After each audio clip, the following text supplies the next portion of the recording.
Good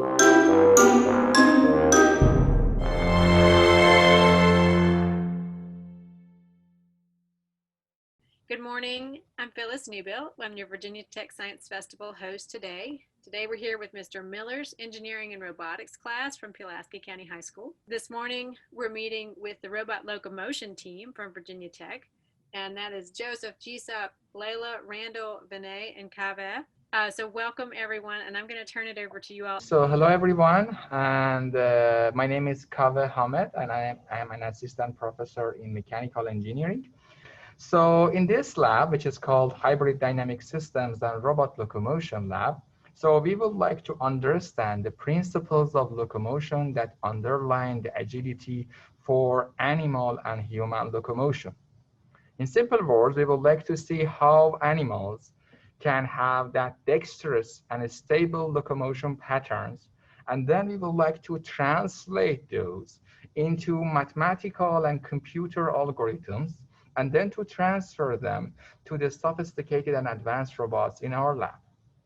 So it is very interesting research topic because we first study nature, and then we make use of mathematical tools to translate them into robotics. So the most important robots that we have here are legged robots or quadrupedal robots, robots with 4 legs. So like dog robots. So I have a dog in my house, and so I love pets, so I would like to see why my dog is that much agile. So I would like to learn this. So we have 2 dog robots here. One is Balto, the other is Togo, and you may have heard about the names Balto and Togo for dogs before. So so these robots are built by a company called Ghost Robotics. So we are not making the robots.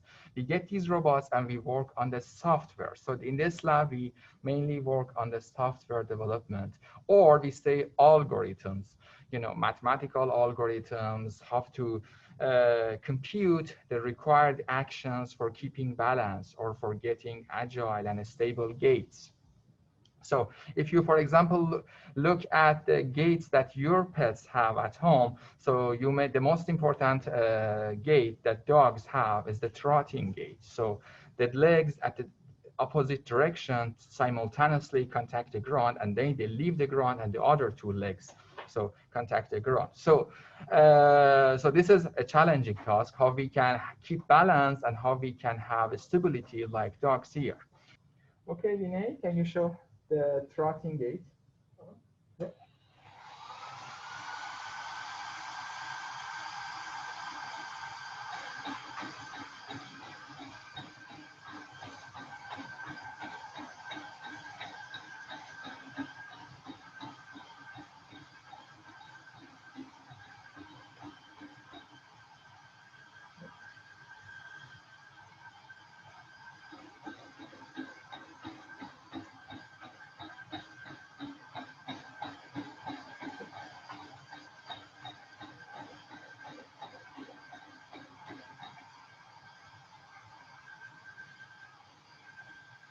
Thank you, Vinay.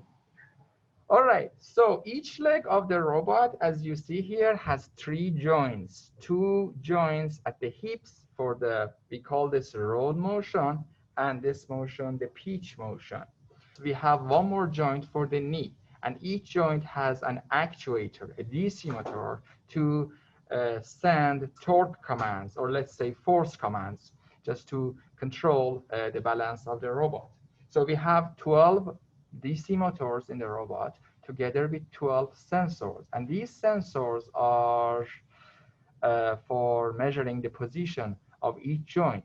For seeing if the robot is stable or not, so we have 1 more sensor, which is called Inertial Measurement Unit, IMU. So IMU helps you, and it tells you what is my body orientation. So, so this is called the roll motion, and you can have pitch motion, or from top, you can have the orientation, yaw motion. So with these sensors and onboard computer, we can see at every moment, let's say every millisecond. So we see where is the current state of the robot, where are the joints, where is the current configuration of the robot, or the orientation of the robot, and based on that, we compute required torques and send it to the DC motors to correct the action, to recover it. If, for example, if someone pushes the robot to recover stability. So what we need onboard computation there. So when I started to do robotics in my bachelor's degree, so I was very interested in math and computer programming. My background is electrical engineering. I think for me, the most important portion for my research area is the mathematical foundation. So how we model these systems. For example, you may have heard about some definitions in physics or science like position, velocity, acceleration. So you need to have a nice understanding of these, because when you want to design algorithms to make robots stable, the first step for us is to be able to understand the physics, how the systems or multi-body systems work, how we can derive equations for these systems, okay? So that's the most important thing for us, is to have a nice understanding of science and math.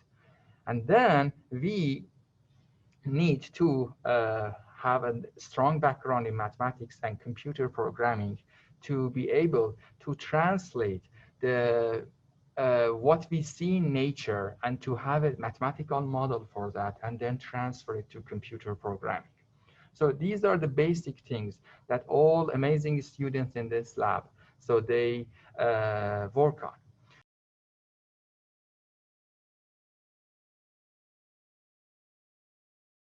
I have one student who wonders if these will be available for retail purchase anytime. I don't know if they'll be available soon. So there are some companies like Boston Dynamics that are trying to get these out for public use. But I think that right now it's mostly industrial things. It's not something your parents are going to go buy anytime soon. But hopefully one day they can be accessible to everyone. But I don't think we're quite there yet, though. We have a question wondering how much it would cost if somebody tried to do this on their own in their own basement shop. So if you were to build something like this from scratch, there are some open source motors out there with the CAD design and the electrical wiring design available. You can take that, and that would cost around, I don't know, $1,000 to completely get 4 motors or 8 motors. So this robot has 12 motors. So you can estimate around, say, 2,500 for that. And then you need some computers to embed onto that. So some powerful computers like NVIDIA ships CUDA computers. They cost around, I think, $500, right, Basit? Yeah. So, and then you need some batteries. So say around 7 to 8 you can estimate for the frame, for the batteries, for additional hardware. And then you can go from there, I think. So the cheapest in the market currently is coming at $10,000. So if you were to do something on your own, which might not be a polished version, but a preliminary prototype, something around 7,000. That might not be as powerful as this is, but you can get it to start doing simple gates like walking. It's actually a really tough question. You can be in a lot of majors to be in a lab like this.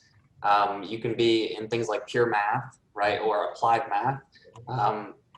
That's a huge amount of what we do is applying math to these kinds of algorithms. You can also be in things like mechanical engineering. Many of the folks in this lab are in mechanical engineering. Granted, the lab is in mechanical engineering, but most of us have that background. We also have some electrical engineers, some folks that have an electrical engineering background, and mechatronics as well. So there are definitely a large variety of majors that can kind of lead you to the same place. Thank you for being here. Thank you for showing what a cool demonstration. and cool, great Thank you questions so from much. the first class. So thank you all for being here, and we will see you again soon.